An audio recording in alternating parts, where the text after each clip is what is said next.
You're building an African startup. You've got a product, a team, maybe some early users. But here's what nobody tells you. Before you scale, before you get regulated, before things go wrong, you need to answer 3 questions about your data. Miss these and you're building on quicksand. Get them right and you're protected. Here's what I've seen at African startups. A fintech startup launches with user data flowing everywhere. No one knows where it's stored or who can access it. 6 months later, ODPC sends them a letter.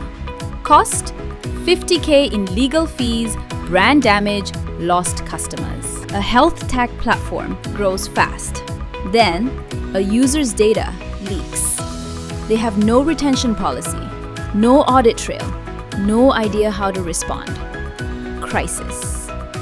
An e-commerce company raises funding. Investor asks, "Where's your data governance?" Founder goes silent. They've never documented it. These aren't edge cases. They're common. And here's the thing, none of these had to happen. Because governance doesn't mean hiring a lawyer or building enterprise systems. It means asking and answering 3 questions, early, before it matters. So let's start. First question, what data do you actually have? Not what data do you think you have, but what data is actually flowing through your systems right now? For most African startups, the answer is, good question. You've got user accounts and profiles, usage data, clicks, transactions, behavior, payment information, contact details, location data maybe, photos, documents, personal information, device IDs, IP addresses, maybe biometric data if you're fintech or health. Third-party integrations feeding data in. Here's why this matters. Different data has different rules. User PII needs protection. Payment data needs encryption. Health data needs explicit consent. Location data needs transparency. If you don't know what you have, you can't protect it. And regulators will ask. So do this now. Make a list. Audit your systems. Talk to your engineers. Document where data flows. User to app to database to API to analytics tool.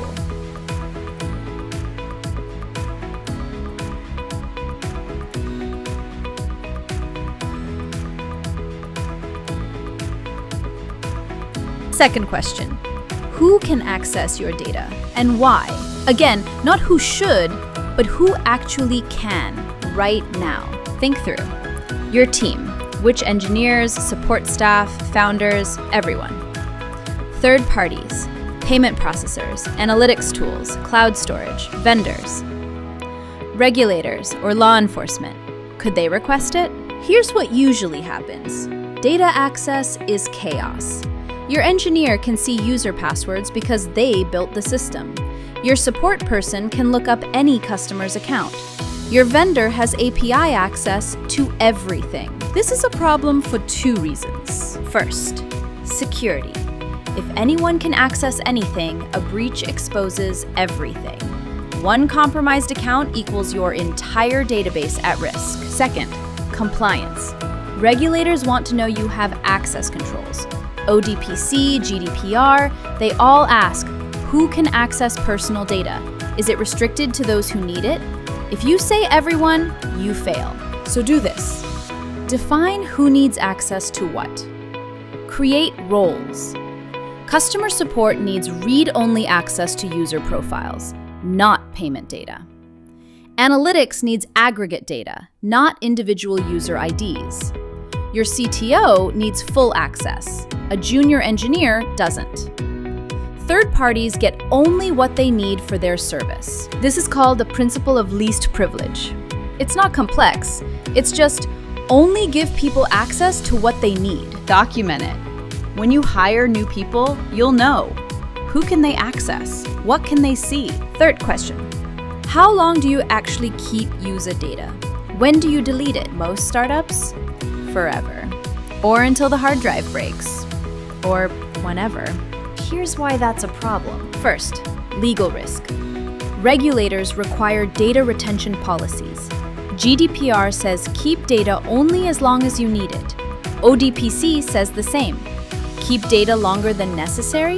That's a violation. Second, security. The more data you hold, the bigger your target.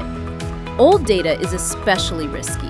It's often forgotten, not backed up securely, sitting in old databases. Third, user trust. Users increasingly expect, delete my data when I leave. If you can't, you lose trust. So do this now. Define a retention policy. Ask, how long do you need user data to operate the service? Usually, as long as they're active. How long after they leave? 30 days? 90 days? 1 year? Transactional data? Receipts for tax and legal reasons? Keep 7 years. Backups? How long do you keep deleted data in backups? Write it down. 1 page. Share it with your team and your users. When someone asks to delete their account, you know exactly what to do. 3 questions. That's where governance starts. Not with lawyers, not with 100-page frameworks, just clarity. When you have clarity, you're protected. When regulators ask, you have answers. When something goes wrong, you can respond. If you're building an African startup, do this before you scale. What's one data question you're still unsure about? Reply in the comments. I'll help. And if you want the full governance framework for startups, I'm building one. Reach out via email at consulting@aige.africa.